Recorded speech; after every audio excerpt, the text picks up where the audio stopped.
다 같이 묵상 기도하는으로 하나님 앞에 일본 비전 트립 특별 새벽 예배 올리도록 하겠습니다.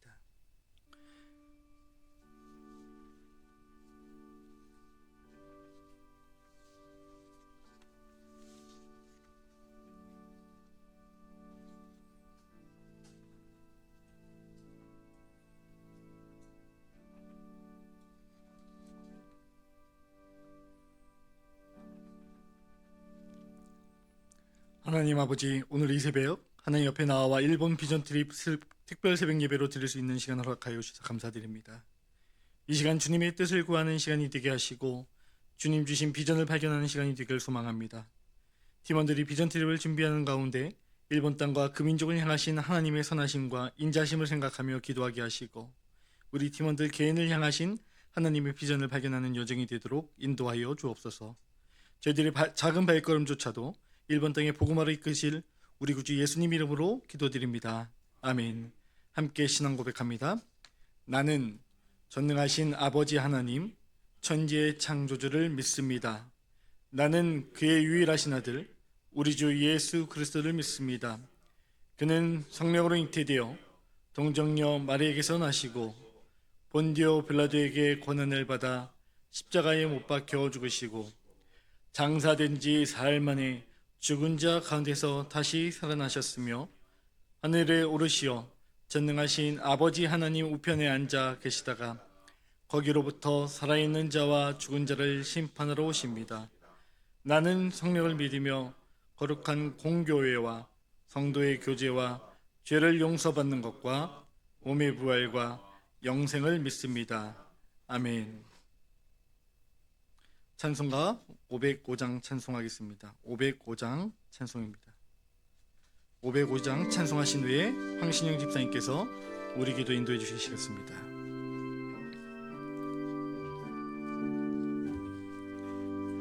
온 세상 위하여 나 복임 전하리 만 백성 모두 나와서 주 말씀 드리라. 죄 중에 빠져서 헤매는 자들아, 주님의 음성 듣고서 너 구원받으라.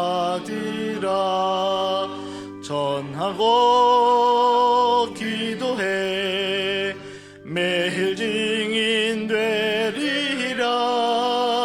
세상 모든 사람 다 듣고 그 사랑 알도록 온 세상 위하여 이 복음 전하리. 저죄인 회개하고서 주 예수 믿으라. 이 세상 구하려 주 돌아가신 것 나 증거하지 않으면 그 사랑 모르리. 전하고 기도해 매일 증인 되리라. 세상 모든 사람 다 듣고 그 사랑 알도록 온 세상 위하여 주의 임하니 주 예수 이름 힘입어 이 복음 전하자. 먼 곳에 나가서 전하지 못해도 나 어느 곳에 있든지 늘 기도 힘쓰리. 전하고 기도해 매일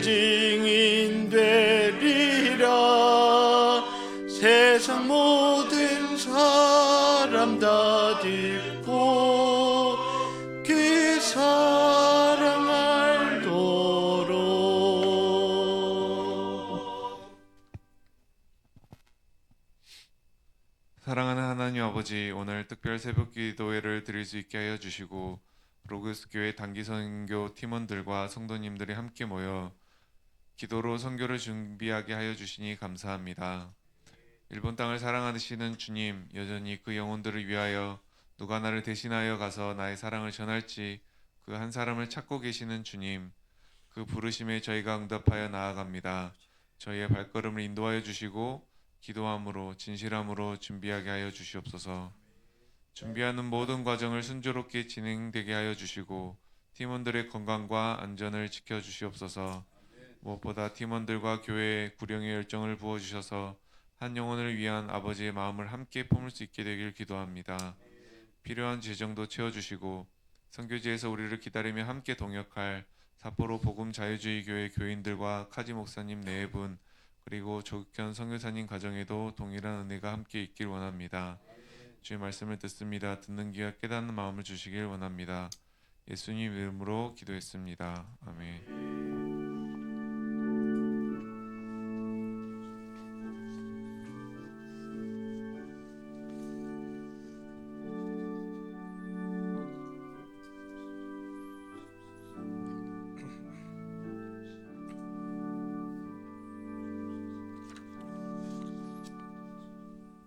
네, 감사하는 마음 기도의 제목 담아서 하나님 앞에 예물 드리겠습니다. 찬송하면서 예물 드립니다.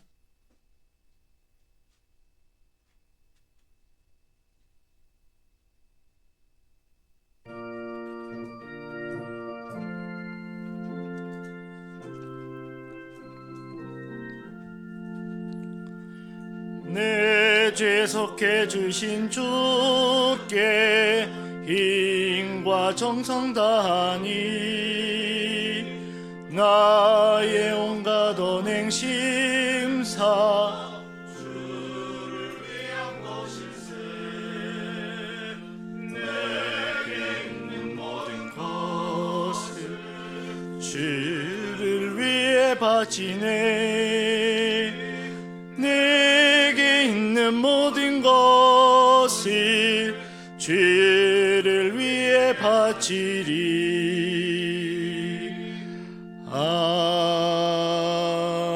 아멘. 하나님 아버지, 빈손으로 오지 아니하고 하나님 앞에 귀한 예물을 올려드립니다. 주의 복음이 증거되는 자리에 귀하게 사용하여 주시옵고 저희들의 마음과 정성을 주님께서 기쁘게 받아 주옵소서. 우리 삶의 주인이신 우리 구주 예수 그리스도의 이름으로 기도 올립니다. 아멘. 하나님 말씀 함께 나누겠습니다. 신약성경 사도행전입니다.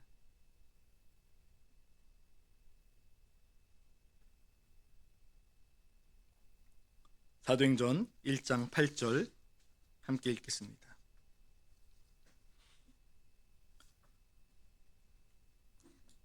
본문 같이 읽겠습니다.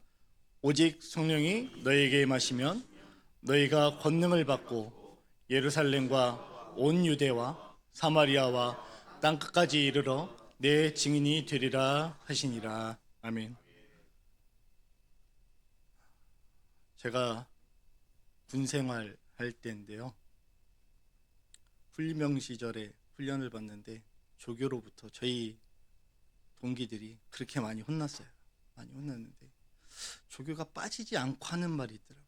야, 내가 군생활하면서 너네처럼 머리버리한 애들 처음 본다.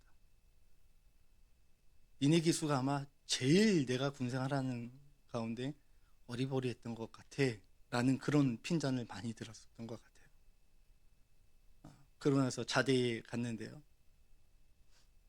제가 교육군번이라서 자대 배치되자마자 그 신병 대기 풀리지도 않았는데 훈련을 뛰는 거예요. 혹한기 훈련. 그러니까 뭐 군 생활에 대해서 적응도 못하고 내무생활이 뭔지도 다 배우지 못한 상황에서 갑자기 훈련을 뛰게 됐는데, 훈련을 뛰게 되면 이제 그 훈련 명령이 하달되거든요. 집결지는 어디, 뭐 지금 대포권 몇 상황, 그래서 북한군이 어디로 쳐들어가고 가상 상황이 이렇게 주어집니다. 그럼 이제 그 상황들 다 암기해서 이제 집결지에 모여서 집결지에서 이제 인원 파악하고 그 다음 이제 명령을 하달받고 해야 되는데, 이등병 때 훈련병 막 이제 끝내고 왔으니까 어리버리하다라는 핀잔을 많이 들었지만 그래도 나름 군대에 대해서 재미와 기대를 갖고 왔기 때문에 군대 생활은 자대 생활은 잘할 거라는 자신이 있었어요. 아, 이런 게 군대구나 라고 생각을 하고 갔는데, 뭐 부대 시설이 어디고 장소가 어딘지 집결지가 어딘지 아무도 모르잖아요.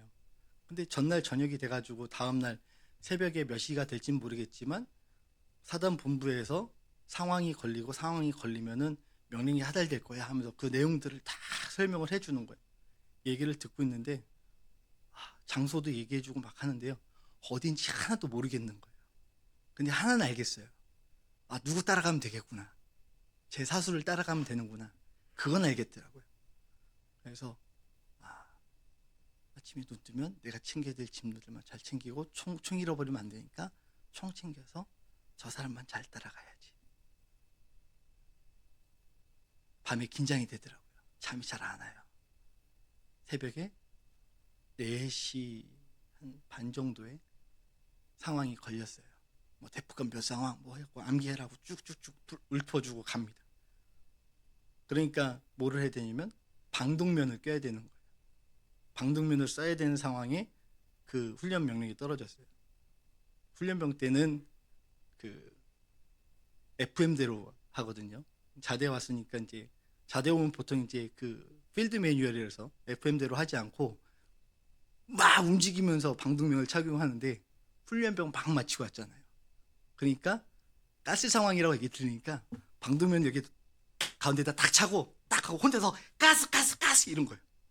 아무도 그렇게 안 하는데. 근데 그때 가스 하는 동안 제가 안경을 쓰잖아요.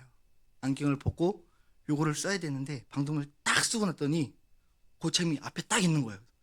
열심히 따라갔어요. 장소가 집결지가 어디인지도 모르니까 내 고참만 따라가면 되니까 고참이 따라갔습니다. 딱 따라갔는데 인원 체크하는데요. 몇 명 하는데 번호가 아니고 따따따따 하고 줄서 가만히 있는데 한 명이 남는 거예요. 이 부대가. 그래서 누구지? 야, 다 방명문 벗어! 다 벗었어요. 봤는데 아는 사람이 한 명도 없어요. 저는 분명히 고참 따라갔거든요. 근데 저희 부대가 그때 그 철책 예비 부대여가지고 저희 부대만 부대에 있던 게 같은 부대에 있던 게 아니라 다른 부대들도 여러 부대가 같이 한 부대 내에서 군 생활을 하고 있었어요. 철책 투입 훈련을 받는 부대였기 때문에. 그러니까 저희 부대 저희 내무실 안으로 저희 고참 말고 다른 사람이 체격이 비슷한 사람이 지나간 거예요. 근데 가스 이렇게 가라는 동안 저희 고참은 이미 갔는데 그것도 모르고 저희 고참인 줄 알고 따라가서 부대가 발칵 뒤집혔었죠. 그날 얼마나 혼난지 모릅니다. 평생에 잊을 수 없는 핀잔을 다 들었던 것 같아요. 야, 내가 군생활하면서 너처럼 심한 고문관은 처음 본다. 이런 얘기를 듣는데 굉장히 힘들고 어렵더라고요. 글쎄요, 아마도 제 안에 이 정도는 할 수 있을 거야 라고 하는 자만한 그 마음이 다음날 훈련 상황이 되었을 때 저로 하여금 어리버리하게 만든 것은 아닌지, 그 단초를 제공한 것은 아닌지 조심스럽게 생각을 해보았습니다. 그런데 오늘 본문에 보니까 제자들도 좀 제가 훈련병 때 그리고 제가 이등병 때 그랬던 것처럼 어리버리한 모습을 보이는 것 같아요. 예수님께서 분명히 3년 동안 동행하시고 동거하시면서 하나님 나라는 이런 것이다 라고 설명을 해주셨고 이렇게 진행이 될 것이다 라고 얘기를 하시고 오늘 본문의 말씀처럼 오직 성령이 임하시면 하면서 이야기를 했는데 이 제자들이 뭐라 그래요? 그래서 하나님 나라가 어떻게 임하는 거예요? 이제 예수님이 부활하셨으니까 이제 하나님 나라 임하는 거 맞죠? 라고 질문을 합니다. 그러니까 예수님께서 1장 7절에서 뭐라 그러세요? 때와 시기는 아버지의 권한에 두셨으니 오직 성령이 너에게 임하시면 너희가 권능을 받고 온 유대와 사마리아와 땅 끝까지 이르러 내 증인이 되리라 하시니라 라고 말씀을 하십니다. 그리고 하늘로 올라가세요. 그럼 생각해 보세요. 3년 동안 동행하고 동거했는데 예수님께서 부활하시고 오셨는데 이제 하나님의 뜻을 이루시겠구나라고 기대하면서 가야 되는 이 제자들의 첫 질문은 그러면 이제 하나님 나라 임합니까? 하고 또 엉뚱한 질문을 하는 거예요. 그리고 예수님이 올라가셨는데 또 다시 그 자리에 서서 뭐 어떻게 해요? 1장 11절 12절 때 보면 이러고 하늘을 쳐다보고 가만히 있습니다. 예수님 승천하신 모습을 보면서. 증인이 되었다라고 하면 예수님이 올라가셨으면 더 이상 이제 보이지 않으면 나가서 증인의 삶을 살아야 되는데 증인의 삶을 살지 않고 여전히 하늘을 바라보면서 하나님 나라가 언제 이루어지지? 라고 하고 있는 모습이죠. 그 증인의 삶을 기록한 것이 사실은 사도행전이고요. 그 기록을 한 것들을 내용들이 어떻게 오늘 본문의 내용이 어떻게 이루어진 것들이 어떻게 이루어지고 있는지 1장부터 8장에 이르기까지는 예루살렘 교회와 성장, 그리고 8장에서 13장에 이르기까지는 온 유대 지역, 사마리아, 그리고 안디옥까지, 그리고 13장에서 28장까지는 사도 바울이 복음을 전하는, 그래서 세계 선교가 이루어진 땅끝까지 나아가는 모습을 하나하나 보여주는 것이 바로 오늘 본문의 말씀입니다. 사도행전의 기록이기도 하죠. 그런데 보니까 로마까지 가는 길이 수월치 않더라는 거예요. 그리고 엄밀한 의미에서 봤을 때 바울에게는 바울이 생각한 땅끝은 로마가 아니라 서머나였는데 바울은 로마까지 밖에 가지 못하고 생을 마감하게 됩니다.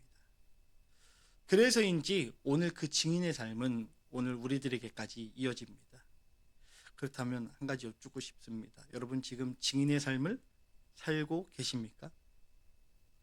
그 증인의 삶을 이야기하기 전에 먼저 누가 증인의 삶을 살 수 있는지 좀 짚어봐야 할 것 같습니다. 오늘 본문 보니까 어떤 사람이 증인의 삶을 살 수 있다고 하죠? 이게 논리학적 용어로 얘기하면은 조건문에 해당하거든요. 조건 논증이거든요. 가온문이라고도 하는데요. P면 Q이다라는 식의 도식으로 나와요. 성령이 임하시면, 오직 성령이 너희에게 임하시면, 그 성령이 임하시면 그 임하심을 받은 사람들이 증인이 된다라고 했습니다. 그럼 이렇게 생각할 수 있거든요. 성령이 안 임하시면 증인이 안 되는 거네. 이거를 이제 전권 부정의 오류라고 하는데요. 이거를 논리적으로 동치를 만들려면 그게 아니라 우리 목사님께서 항상 얘기해 주시죠. 우리의 삶을 봐야 된다. 우리의 삶을 봤을 때 우리가 증인의 삶을 살지 못하면 어떤 거예요? 성령 받지 못했다라는 게 논리적으로 동치입니다. 그러니까 우리가 증인의 삶을 살지 않는다라고 하면은 그것이 곧 성령이 임하지 않았다라는 반증이 된다는 거예요. 논리적으로도. 그 얘기는 뭐예요? 성령이 임하셔야 우리가 증인이 될 수 있다라는 의미입니다. 그렇다면 성령이 임하시는 것은 어떻게 우리가 알 수 있습니까? 성령의 충만한 삶을 어떤 삶을 이야기합니까?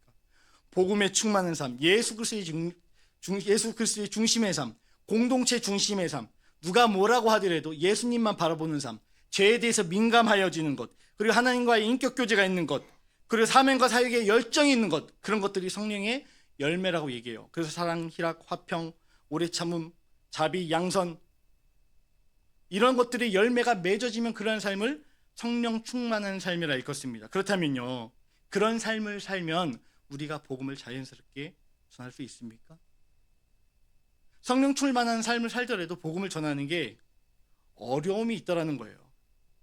오늘 본문 보면은 예루살렘과 온 유대와 사마리아 땅끝까지 이르러 내 증인이 되리라 하셨는데 땅끝까지 가기 전에 이미 어려움이 와요. 사마리아에서 어려움이 오죠. 왜요? 사마리아라고 하는 곳은 어때요? 족속이 섞인 족속이잖아요. 그러니까 오늘 우리식으로 얘기하면 내가 볼 때 저 인간은 절대 구원받으면 안 돼 하는 그런 이유도 하나님께서 구원을 하시더라는 거예요. 근데 여러분, 내가 생각할 때 저 인간 구원받으면 저 인간이 교회 안 다닐 거야 라고 생각했던 그분이 교회를 다니시는 분이세요. 저를 그렇게 괴롭히고 힘들게 했던 그분이. 그럼 여러분 어떤 마음 드실 것 같아요? 제가 오늘 설교의 시작을 군대 얘기로 시작을 했잖아요. 그래서 중간중간 군대 얘기가 계속 나올 예정입니다. 제가 이등병 때 저를 혼내는 그 고참이요, 총 가져오라고 준비시키고 이렇게 하는데 제 사수가 제가 뭐 하나 실수했다고 손가락 2개를 여기 이 철무 그 사이 이렇게 집어넣어 갖고 자꾸 이렇게 흔드는데요. 군대 다녀오신 분은 아시지만 그 자꾸 이렇게 흔들면요 몸이 전체가 흔들려요. 굉장히 치욕스럽거든요. 손가락 2개 가지고 사람을 갖다가 흔들흔들하는 거예요. 와, 하나님 저 인간도 사랑해야 되나요? 그 마음이 나오는데요. 주일날 교회 갔는데 그 인간이 그 교회 앉아 있는 거 보세요. 저 인간도 구원받는다고요? 이 마음이 드는데요. 굉장히 속상해요. 여러분 직장생활 하시다 보면, 사회생활 하시다 보면 그런 분 안 보이시다던가요?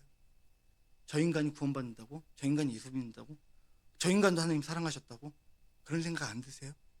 그런 분 한 명씩은 만나잖아요. 지금 당장은 안 만나고 있을지 몰라도 인생에 한 번씩은 경험하신 적이 있을 거 아니에요. 그때 어떤 생각 드시던가요? 편하시던가요?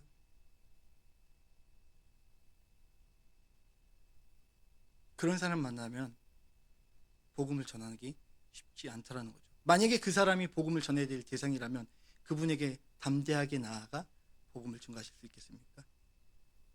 쉽지 않다라는 거예요.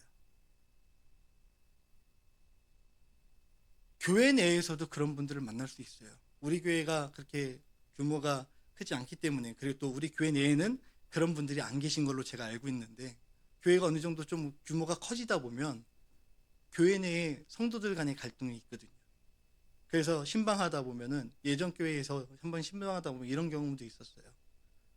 목사님, 저 교회 안 나오려고요. 왜요? 누구누구 집사님 때문에 제가 시험에 들어가지고요. 그분이 교회에 나오시는 동안은 저는 이 교회에 죽었다 깨나도 안 나올 겁니다. 그래서 다른 분을 만나러 가봐요. 그럼 그 두 분이 서로 팽팽하게 대립을 하고 계세요. A는 B가 나오면, B는 A가 나오면 교회에 나오지 않겠다라고 얘기해요. 회방하는 족속들이 있다는 거죠. 내 믿음 생활에 있어서 회방하는 족속이 멀리 있는 게 아니라 가까이 있다는 거예요. 예전에 청소년 사역 할 때요, 보면은 청소년들의 가장 큰 적은 부모님입니다. 부모님 때문에 교회 안 나가겠다는 친구들이 의외로 많았어요. 왜냐하면 이야기해보면 본인의 답답함을 부모님한테 호소를 했는데 그 답답함을 부모님이 이해를 못 해주더라는 거죠. 그 친구들에게 회방꾼은 아마 부모님이었던 것 같아요. 그런데 오늘 본문에 보니까 이 본문이 이제 연장돼서 뒤쪽에 가서 보니까 사도 바울도 복음을 전하는데 회방꾼들이 많더라는 거죠. 예루살렘과 온 유대와 사마리아와 땅끝까지 전하라고 했는데 사마리아는커녕 유대예에서조차 사도 바울을 거부하더라는 거예요. 바울을 핍박하고 바울의 복음 전함을 방해했던 자들이 누굽니까? 유대인들 아닙니까? 예수 그리스도를 십자가에 못 박았던 자들이 누굽니까? 성경을 그 누구보다 잘한다고 자부했던 유대인들이었습니다. 아니요, 그 전에 이 바울이 어떤 사람이었습니까? 바울은 온전한 사람이었습니까? 다메섹 동산에서 예수님 만나기 전에 바울은 어땠습니까? 스데반을 죽일 때 앞장섰던 사람이 바로 바울입니다. 근데 그 바울이 다메섹 동산에서 예수님을 만나요. 그리고 변화받죠. 근데 잘 생각해 보세요. 다메섹 도상에서 뭐하러 가고 있었던 다메섹 가는 도중이 뭐하러 가는 목적을 가지고 가고 있었는지. 예수 믿는 사람들 잡으러 가는 과정이었잖아요. 근데 그때 예수님이 찾아오셔서 그 사람에게 회심을 허락하십니다. 여러분, 우리가 생각할 때 저 인간이 구원받을 수 있을까? 제가 저러고도 크리스찬일까? 하는 그 사람들조차도 하나님께서 사랑하시면 바꿔서 쓰신다는 거예요. 멀리서 볼 거 뭐 있습니까? 거울 보셔요. 저도 매일 아침 거울 보면서 그 생각합니다. 나 같은 죄인이 감히 오늘도 복음 앞에 선다고. 오늘도 새벽에 나오기 위해서 세수를 하고 거울을 바라보면서 머리를 다듬는데 그 생각이 드는 거예요. 하나님, 제가 무슨 자격이 있어서 이 자리에 이렇게 섭니까? 은혜 주신 것만도 감사한데 복음 전할 수 있는 기회 주신 것도 감사한데 또 복음을 전할 수 있는 이 귀한 사명까지 맡기십니까? 정말 아이러니하죠. 저 같은 사람이 이렇게 복음을 전하고 있다는 것 자체가. 제가 군 생활할 때 상병 때 별명이 타락천사라는 별명이 있었습니다. 왜냐하면 제가 학교에 다닌 거 모든 부대가 다 알고 있었고 신앙생활을 워낙 열심히 했기 때문에 2등병 때 연대 군종병으로 착출돼서 올라갔었거든요. 연대라고 하는 부대는 제법 큰 부대예요. 일반 사병이 생활할 수 있는 부대에서 꽤 좋은 부대에 속합니다. 그런데 철책 생활을 하지도 않고 철책 투입하기 위해서 훈련받던 2등병이 군종병으로 착출이 됐어요. 제가 군종병 주특기를 받고 간 것도 아닌데 더더군다나 저희 부대에는 군종병 주특기를 가진 다른 이미 내정된 후임자가 있었어요. 근데 그분이 자기는 군종병 하기 싫다고 그냥 주방에서 요리해 배우고 싶다고 그러는 바람에 저한테 기회가 찾아왔어요. 그런데 기회가 찾아와서 군대 그 군종병을 감당하다가 좀 부상을 당해서 병원을 다녀오게 되고 그러다가 원래 있던 부대로 복귀하게 되고 여러 가지 일들을 경험하면서 마음이 매우 많이 힘든 시간을 보냈었습니다. 그때 그런 생각이 드는 거예요. 하나님, 왜 저한테 이런 시험과 어려움을 주시나요? 잘 뽑아가지고 그렇게 갔으면 형통해야 되는데 왜 몸은 다치고 다쳐서 병원까지 가게 하시고 그 이후에 다시 원래대로 돌아오게 하셔갖고 군중병 생활도 못하고 이렇게 됩니까? 굉장히 마음이 어렵더라고요. 근데 거기서 끝나면 모르겠는데 제 심보가 놀부 심보가 있었나 봐요. 믿음 생활 잘하는 애들이 미워 보이는 거예요. 저것들이 아직 군대의 쓴맛을 안 봐서 그래서 저렇게 잘하는 거지. 너 한번 쓴맛 봐봐. 그러고 나서 제가 부대에 타락천사라는 공식적인 명함을 걸고 교회에 다니는 애들 중에 진짜 교회에 다니는지 가짜로 땡땡이 치고 싶어서 교회에 가려고 하는지 후임들을 찾아내기 시작합니다. 그리고 교회에 다니는 친구들조차 핍박을 하기 시작했어요. 너무 심하게. 왜요? 독 속의 개라는 표현이 있죠. 아무도 못 올라가게 개 여러 마리 항아리에다 집어넣으면 한 마리도 못 빠져나가죠. 왜요? 한 마리 올라가면 잡아내리고 하니까 결국 한 마리도 빠져나가지 못합니다. 만약에 개들이 합력하여 선을 이룬다면 차곡차곡 해서 빠져나갈 수 있을 텐데 한 마리가 올라가면 끄집어내고 한 마리가 올라가면 또 끄집어내고 결국 한 마리도 못 나가게 되죠. 마치 그런 것처럼 제가 타락해 있으니까 너도 잘 나가면 안 돼 라고 하면서 엄청나게 핍박을 하고 후임들을 못 살게 굴었어요. 아까 제가 처음에 얘기했던 저 인간이 교회에 앉아있다고 했던 그 인간이 제가 되었던 거죠.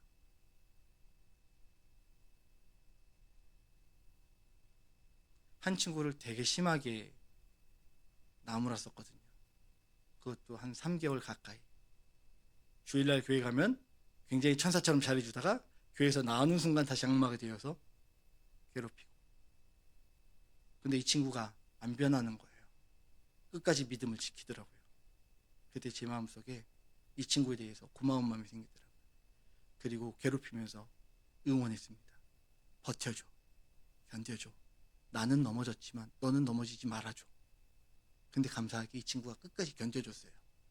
그리고 제가 다시 다른 부대로 전출을 가게 되어서 그 친구에게 제가 받은 성경책을 군 입대하면서 받은 성경책을 선물로 주면서 사실은 이런 일이 있었고 그래서 내가 마음이 많이 힘들었었다. 그래서 너한테 못살게 굴면서 나의 하나님을 향한 원망을 너한테 풀었던 것 같아. 내가 잘못한 것들 좀 용서해주고 네가 성경책 급하게 입대하느라 못 가져왔다고 들었는데 이거라도 받아주면 좋겠다. 이거 통해서 하나님과 더 깊은 교제 나눠줬으면 좋겠어 했더니 이 친구가 그 성경책을 받아들면서 펑펑 울더라고요. 고맙다고, 진솔하게 이야기해줘서 너무 감사하다고.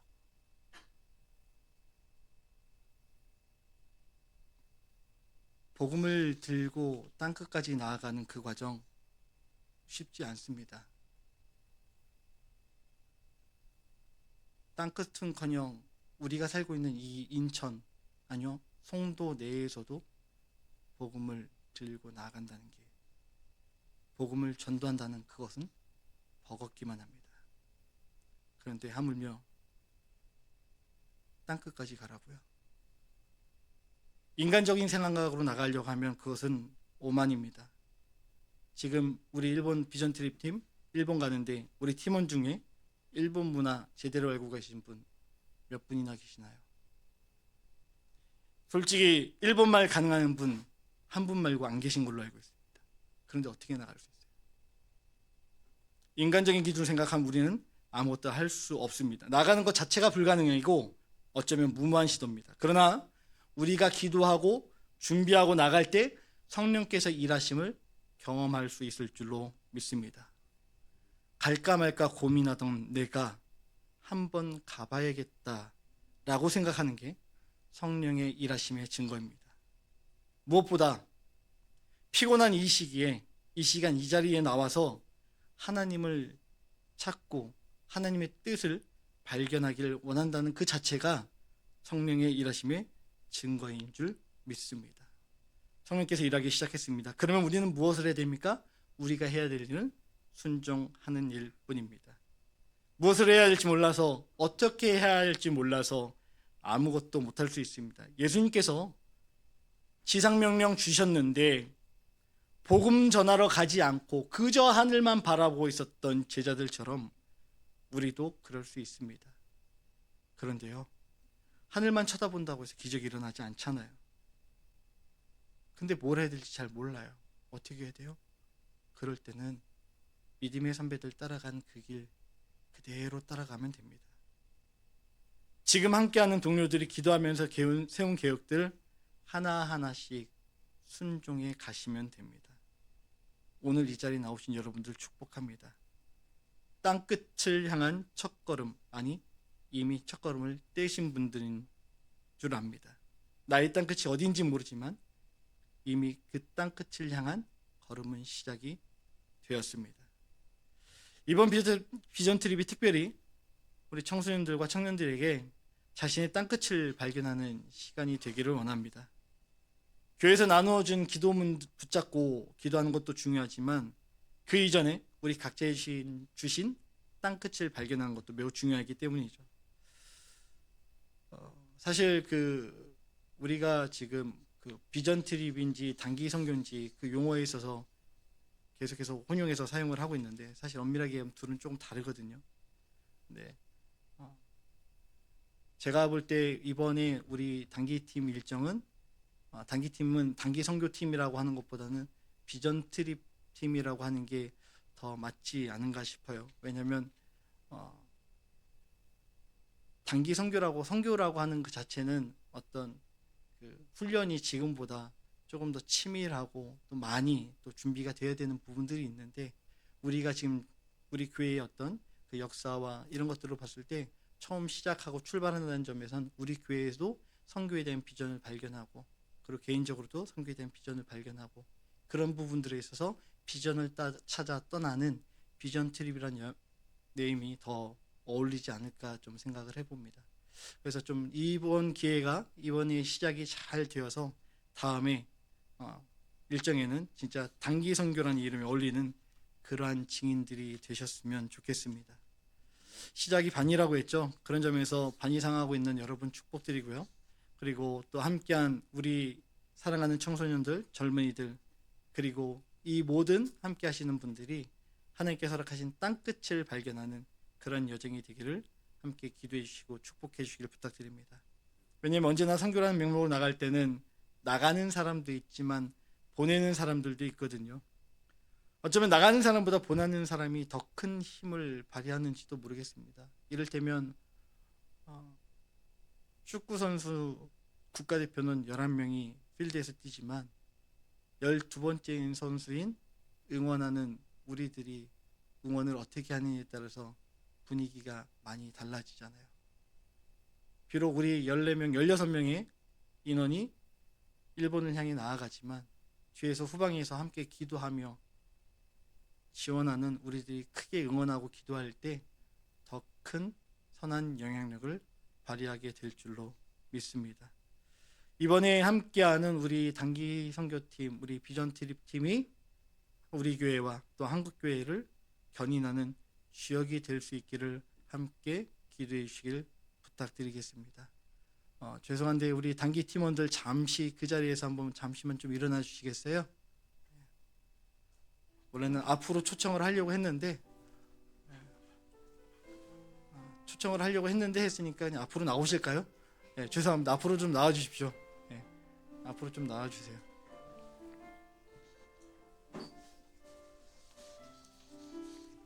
좀 앞에 나오신 우리 단기팀원 분들이십니다. 이분들이 일본 땅을 향해 나아갈 때 하나님의 복음이 전하는데 귀하게 사용하여 주시옵시고 우리들의 그 가는 발걸음으로 인하여서 그 교회 성도들이 위로받고 일본 땅에 복음의 또 다른 씨앗이 뿌려지는 시간이 되게 하여 주옵소서 하고 좀 같이 축복하면서 기도하면 좋겠는데요. 이 시간 사랑해요, 축복해요. 두 손 팔 벌리고 함께 좀 축복할까요? 사랑해요, 축복해요. 후렴만 같이 합니다.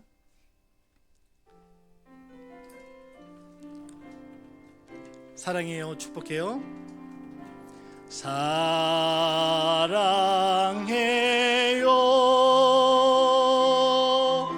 축복해요.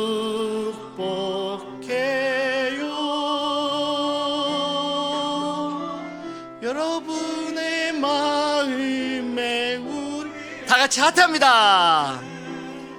사랑을 드려요.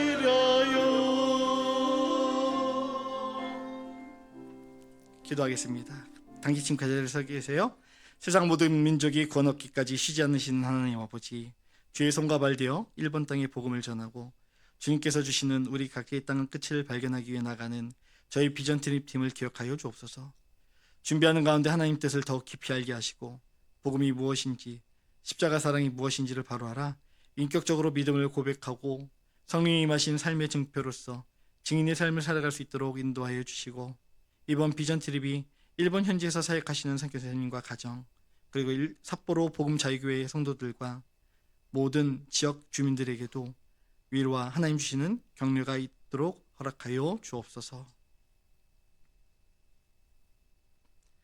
친히 인간이 되시고 이 땅에 오셔서 우리의 죄를 감당하신 우리 구주 예수 그리스도의 은혜와 아들을 보내시기까지 모든 사람이 구원받기를 원하신 아버지 하나님의 사랑과 구속사역의 성취를 인간에게 적용하시는 성령의 역사심이 오늘 이 자리에 나와 주님의 복음이 땅끝까지 전해지기를 소망하며 자신의 땅끝을 발견하기를 기도하는 로고스 교회 성도들과 세계 만방 곳곳에서 복음을 전하기 위해 수고하시는 선교사님들과 그 가정, 그리고 이들을 물질과 기도로 후원하는 한국교회 위에 지금 그리고 영원토록 함께 있을지어다.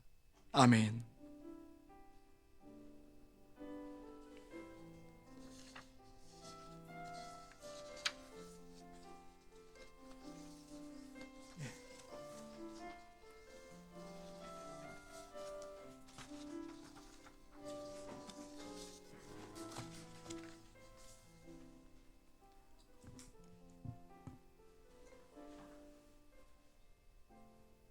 조찬 준비되어 있으니까 식사하셔도 되고요. 개인적으로 기도하시다가 친교실로 자리 이동하셔서 함께 교제하시면 되겠습니다.